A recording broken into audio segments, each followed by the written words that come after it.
আসসালামু আলাইকুম এভরিওয়ান। আজকে গিয়েছিলাম একটু কেনাকাটা করতে, যেখানে হচ্ছে আয়াতের তো বাসার কিছু কেনাকাটা ছিল। আর আয়াত হচ্ছে রামেন খাবে, তো আয়াতের জন্য রামেন কিনতে গিয়েছিলাম। আর আমি হচ্ছে টক দই, তারপর চকলেট কিনলো আয়াত একটা, আর হচ্ছে একটা কলম। তো বাসায় আসলাম, কিছু ফ্রুটস কিনে নিয়ে আসছিলাম। আর আমি যেটা করি সেটা হচ্ছে এরকম বোলের মধ্যে বেশি খুব করে পানি দিয়ে তার মধ্যে একটু লবণ আর একটু ভিনেগার দিয়ে প্রায় আধা ঘন্টা 1 ঘন্টা ভিজিয়ে রাখে। তারপর হচ্ছে 3-4 বার এটাকে ভালো করে ওয়াশ করে নিই। আমার কাছে এতে মনে হয় যেহেতু প্রচুর পরিমাণে ফরমালিন কেমিক্যাল দেওয়া থাকে ফ্রুটসগুলোর মধ্যে, তো এভাবে করে একটু ধুয়ে টুয়ে নিলে জাস্ট একটু উপর থেকে হলেও হালকা হলেও কমে যাবে। তারপর হচ্ছে আমি ইফতারি রেডি করতে চলে গেলাম। তো ফল কেটে নিলাম, আর এদিকে ভাবলাম একটু ফ্রুট সালাদ বানাই, যেহেতু ফ্রিজে কয়েকদিন থেকে তরমুজ ছিল, তো তরমুজটা প্রায় শেষের দিকে।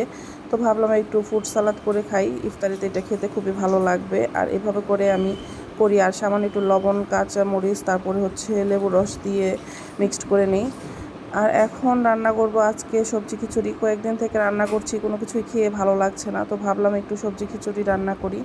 তো এখানে দিয়ে দিলাম ফ্রাই প্যানের মধ্যে সামান্য তেল, তার মধ্যে 5 ফোড়ন, তারপরে হচ্ছে মিক্সড যে, তো 5 ফোড়নের মধ্যে হচ্ছে সমস্ত ডালগুলা মিক্সড যে ডাল রেখেছিলাম একদম, আমি ডালগুলোকে আসলে 4-5টা ডাল মিক্সড করে রেখে দিই।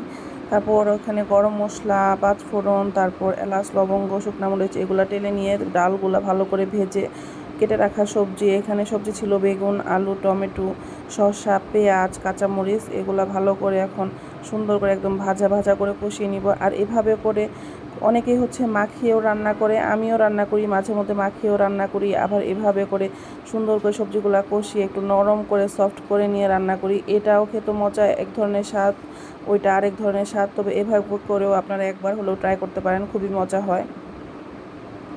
তো দেখতে পাচ্ছেন অনেকক্ষণ এটাকে সুন্দর করে ডালের সাথে একদম কষিয়ে নিচ্ছি। আর এইভাবে করে ঝোল দিয়ে এটা কিন্তু ডাল বা মিক্সড একটা সবজিও রান্না করে খাওয়া যায়, এটাও খেতে খুবই মজা লাগে।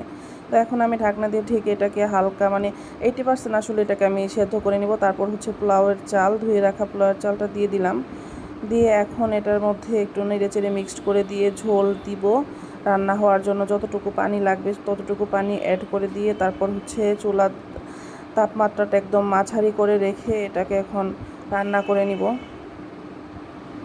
তো ফাইনালি আমার খিচুড়িটা হয়ে গেছে। এইভাবে ভেজিটেবল খিচুড়ি খুবই মজা হয়। আর এখানে আমি একটু নামানোর আগে সবসময় যেটা করি সরিষার তেল দিয়ে দিই। আর এটা আজকে আমি হচ্ছে আমার বাসায় জলপাই, তেঁতুল এবং টমেটো আর জলপাই মিক্সড আচার আছে, তো এগুলার সাথে খাবো। তো এই খিচুড়ির দেখতে তো খুবই লোভনীয় লাগতেছে। আল্লাহ হাফেজ।